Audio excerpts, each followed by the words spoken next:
If you've struggled with cleaners that leave behind frustrating watermarks or ruin your suede's texture, this video is for you.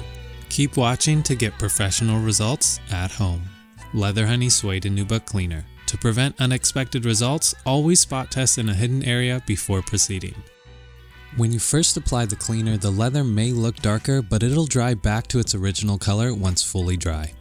For best results, we suggest avoiding spot cleaning.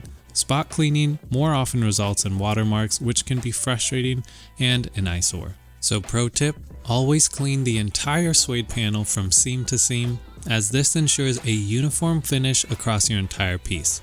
Work efficiently, ensuring you do not soak the material, and immediately wipe off excess as you clean with a dry microfiber cloth. For best results, wipe the excess moisture from your suede once more. Patience is essential for a professional looking result. Allow your suede to air dry naturally, and pro tip, avoid heat. Never use a hairdryer or external heat source, as this can compromise the leather's integrity and cause permanent damage. Once dry, your suede may appear matted. Simply use the horsehair brush to revive the nap and the suede eraser to lift any flattened areas to restore your suede's signature soft texture.